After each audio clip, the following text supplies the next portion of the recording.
Olá, a paz do Senhor Jesus Cristo. Na mensagem passada, terminamos o ensino com a pergunta: será que Jó viu a Deus numa forma física em sua frente? Ele viu uma imagem? Eu não podia ver, agora eu vejo a Deus. O que significa ver a Deus nesse caso de Jó? Ele agora possui uma compreensão de Deus e da vontade de Deus. E essa compreensão é a luz da revelação que agora o ilumina e o faz diferente. Jó agora não é mais o mesmo Jó de outrora. Existe um alvo de vida cristã, o grande alvo escatológico dos filhos de Deus. Por que o grande alvo escatológico? Ora, porque nós temos muitos alvos, mas existe um alvo final, um alvo para o qual todos nós estamos caminhando. E é isso que deve controlar a sua mente e controlar o seu coração. E controlar então toda a sua ação e vida cristã, no sentido de que você deve gastar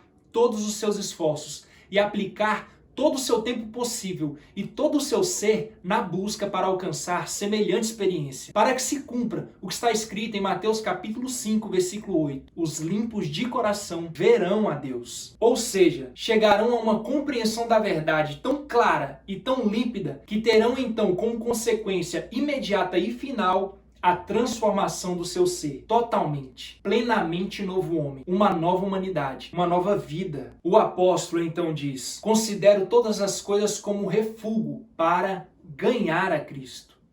E é esse ganhar a Cristo que é o objetivo, que é o alvo. Olha o versículo 9. E ser achado nele, não tendo justiça própria que procede de lei, senão a que é mediante a fé em Cristo, a justiça que procede de Deus, baseada na fé. Versículo 10, para o conhecer. Quantos querem conhecer a Cristo? Você quer conhecer a Cristo? Olha o caminho proposto. Para o conhecer e o poder da sua ressurreição. O que é o poder da sua ressurreição? Paulo diz: para o conhecer. Então o alvo final é conhecer a Cristo. E isso se dá mediante o conhecer e o experimentar o poder da sua ressurreição. O que é o poder da ressurreição de Cristo? Preste bastante atenção neste momento, pois você perceberá onde você, onde nós exatamente estamos. Antes da ressurreição de Cristo, antes do poder da ressurreição operar em Cristo, o Verbo se fez carne, se encarnou, homem, e ele ainda não havia morrido. Portanto,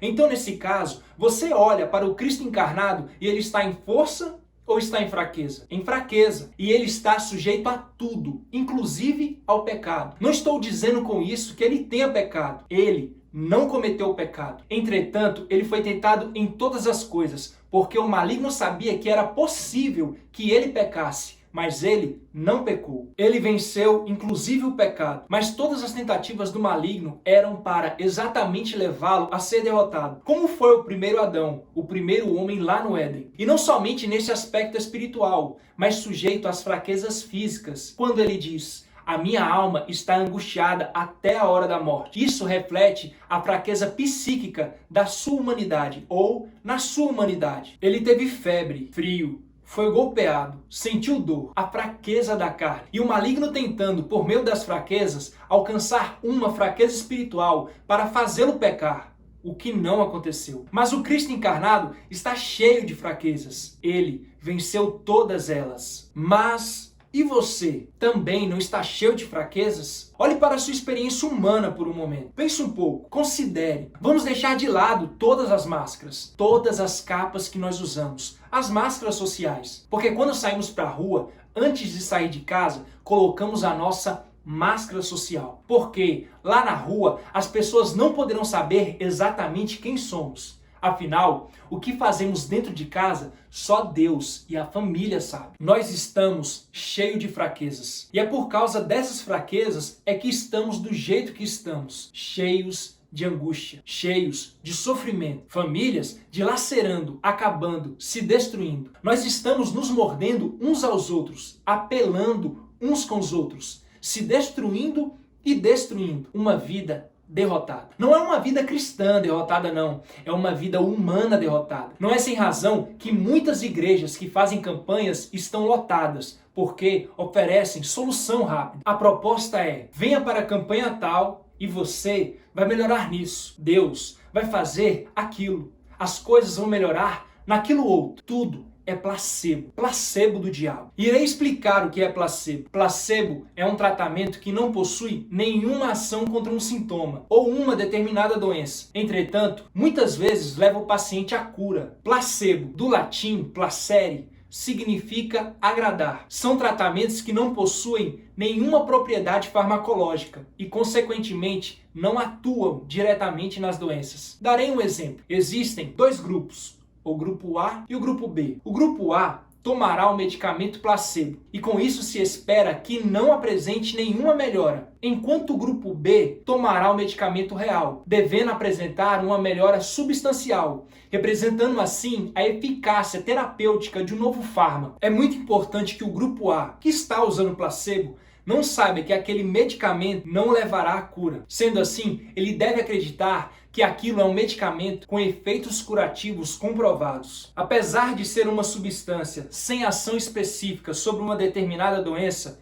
os placebos diversas vezes acabam demonstrando alguma eficácia. Isso ocorre porque o paciente acredita firmemente que o que está utilizando é um medicamento que lhe trará benefícios, o que acaba provocando alterações no sistema nervoso e imunológico. Percebe-se, portanto, que muitas vezes o psicológico influencia no nosso corpo e no curso de uma enfermidade. Sendo assim, é fundamental que o paciente sinta vontade de ser curado e mantenha pensamento positivo diante de qualquer doença. A expectativa de melhora, muitas vezes, é mais eficiente do que o próprio medicamento. Sávio, diante de uma explicação dessa, como você tem coragem de dizer que as campanhas são placebo do diabo? Agora, eu entendi o que é placebo e ainda que não é algo real, pode trazer muitos benefícios para quem está acreditando. Como você, sábio, vem me dizer que algo bom não pode ser de Deus e sim do diabo. Ouvinte, o meu objetivo não é te ofender e muito menos te afrontar, e sim trazer a revelação de Deus contida na Escritura sendo apenas um canal. Olha só o que geralmente se vive e se ensina. Acredita-se no pensamento positivo em relação a tanto pensar uma coisa, crendo que o simples pensar irá fazer Deus realizar o que se quer. Isso é uma mentira. Lembra dos maus obreiros, dos cães que Paulo diz para acautelar? Outro ponto é o que está em Mateus capítulo 6, versículos 7 e 8, que diz: "E orando, não useis de vãs repetições como gentios, porque presumem que pelo seu muito falar serão ouvidos. Não vos assemelheis, pois, a eles, porque Deus, o vosso Pai, sabe o de que tendes necessidades antes que lhe o peçais." Essas palavras são do Cristo encarnado. A palavra gentil na Escritura remete àqueles que não são judeus. E somente os judeus, até essa fala, é que tinham alguma revelação sobre o Cristo, pois a lei e os profetas no Antigo Testamento testemunhavam do Cristo de Deus. Eles sabiam, ou pelo menos deveriam saber, sobre o Cristo mais do que qualquer outro povo da terra. As campanhas, com as suas orações insistentes, na esperança da persistência em ser ouvido por Deus, foge daquilo que Cristo ensina. Você deve orar? Sim, com certeza. Mas não pense que vãs repetições, alternando apenas o dia a cada semana, manipularão a Deus, fazendo que o que se pede seja realizado, ainda que o que se deseja seja algo bom e nobre. Sem contar o dinheiro que circula nas campanhas, como se a moeda de troca desta terra pudesse comprar a Deus o sensibilizando, e ele, ao examinar o coração, ver que o que ali tem é uma barganha, ou simplesmente uma compra inocente. E por aí vai. Bem, a vida humana está derrotada, em decadência. Se olharmos a humanidade no ponto de vista de Daniel, capítulo 2, daquela imagem do sonho de Nabucodonosor, de ouro que era feita a cabeça, o primeiro império, hoje estamos no barro. Olha a decadência. Ouro, prata, bronze, ferro, barro. Demonstrando a decadência moral, a decadência espiritual da humanidade. Os pecados estão nos consumindo de toda sorte. Consome a nós mesmos e outros pecados que destroem outros. Estamos cheios de fraquezas. Lógico, estou demonstrando a fraqueza de Cristo sem pecado para relacionar as nossas fraquezas humanas no pecado, para entender o poder de ressurreição de Cristo, para o conhecer e conhecer o poder de ressurreição. Esse Cristo não somente nasceu em fraqueza, já dizia em Isaías capítulo 53, versículo 2, como raiz de uma terra seca. Agora, imagine uma raiz que precisa extrair do solo nutrientes, água, sais minerais para que tenha uma vida saudável, ou que seja, tenha vida. Só que a terra é seca. Como é que é essa raiz? Ela é vigorosa, oxigenada, forte? Como raiz de uma terra seca, era Cristo na sua fraqueza. Cristo, na sua humanidade, era um homem debilitado. Agora, muito mais do que a mera encarnação debaixo dessas fraquezas, ele vai à cruz e ele vai sofrer na cruz. E os momentos finais, desde que ele começou a sofrer as angústias, ainda no Getsemane, quando disse aos discípulos: a minha alma está angustiada até a hora da morte, orando e tendo o suor tornado em gotas de sangue, sendo preso, cuspido, açoitado, julgado, condenado, crucificado. Imagine que lá no finalzinho da sua vida, Jesus Cristo estivesse tremendo, magro, pálido, por ter perdido tanto sangue, uma voz fraca. Olha a debilidade, porque os pecados de nós todos recaíam sobre ele. Entenda esse ponto da fraqueza de Cristo e relacione com a sua fraqueza em qualquer âmbito da existência humana. Jesus Cristo diz: Pai, está tudo consumado, a ti entrego o meu espírito. E dito isto, morreu. Agora, tiram aquele cadáver da cruz. Olha a fraqueza. A que ponto chegou a fraqueza da humanidade? Em seguida, aquele corpo é sepultado dentro de um túmulo novo e fica ali um dia, uma noite. A morte, dando aquela cobertura por detrás, sentada no seu trono, olhando aquele cadáver e os vermes querendo comer o corpo. E Deus disse: vermes, este corpo não verá corrupção. Os vermes doidos para desfrutar daquele corpo sem vida, mas não podiam apenas olhar. Um dia, uma noite. 2 dias, 2 noites. 3 dias, 3 noites. Olha a condição de fraqueza extrema. Quem olhasse assim poderia dizer: já era. Já era ou não já era? Fala a verdade. Tem esperança? Tem jeito para este? Se você olhasse o Cristo sepultado depois de 3 dias e 3 noites, eu pergunto: tem jeito para este? Do mesmo modo que você olha para você e fala: não tem jeito. Na sua fraqueza também você diz: a minha vida não tem jeito. Vida humana, ó.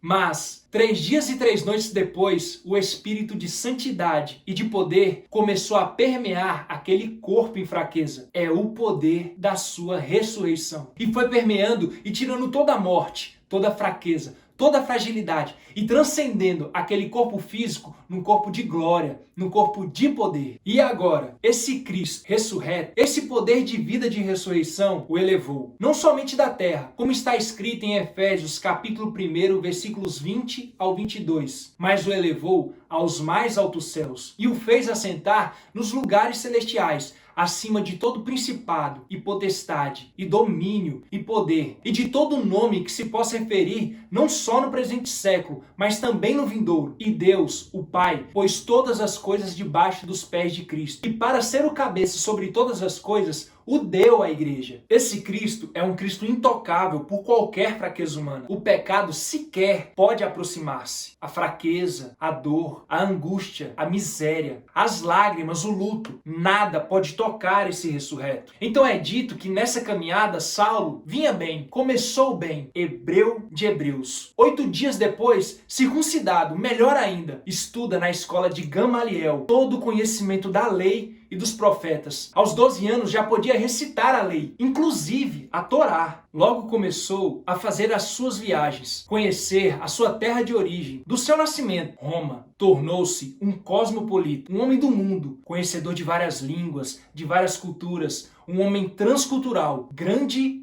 e poderoso. Logo se tornou fariseu, assumiu liderança lá dentro. Todos confiavam nele. Homem grande, homem poderoso. Até um dia em que ele, a caminho de Damasco, encontrou-se com uma grande luz que brilhou ao seu redor. Essa luz, que é a presença do próprio Cristo, ilumina a mente, a consciência, o coração, os recônditos escondidos e escuros da sua alma, no mais profundo do seu ser. E você então começa a experimentar e a provar mudanças. Começa um processo de o conhecer, experimentar e conhecer o poder de ressurreição. Ao caminhar na segunda-feira, na terça-feira, no seu trabalho, no seu lar, onde quer que você esteja, esse poder de ressurreição o fará caminhar acima de toda fraqueza humana. Não é que você não seja mais fraco, e sim que você consegue identificar e superar. Porque existe um poder dentro de você que te torna mais humano, que consegue ver o outro ser humano, e consegue identificar situações que outrora não conseguia. E então, se é acometido por uma elevação, uma iluminação, uma santificação, uma transformação de vida. Filipenses capítulo 3, versículo 10 diz: conhecer a Cristo e o poder de sua ressurreição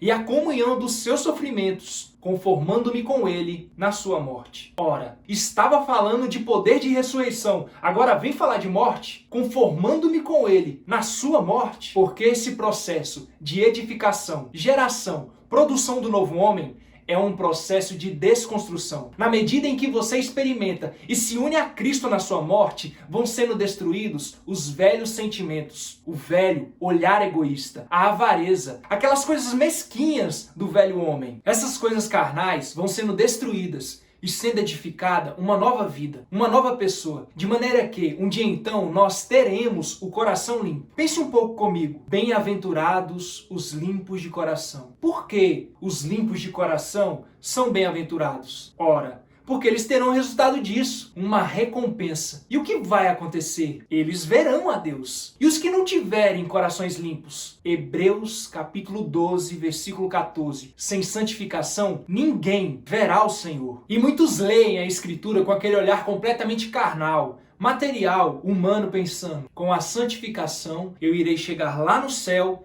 e verei a Deus. E aí, Deus, beleza? Toca aí! Vai ser assim? Como é que você vai ver Deus? É possível ver a Deus? Na próxima mensagem será apresentado com minúcia esse ver a Deus. Se você acredita na importância desse ministério, ore por ele, para que Deus abra as portas e quebre os impedimentos a fim de que o evangelho seja anunciado. Deus te abençoe.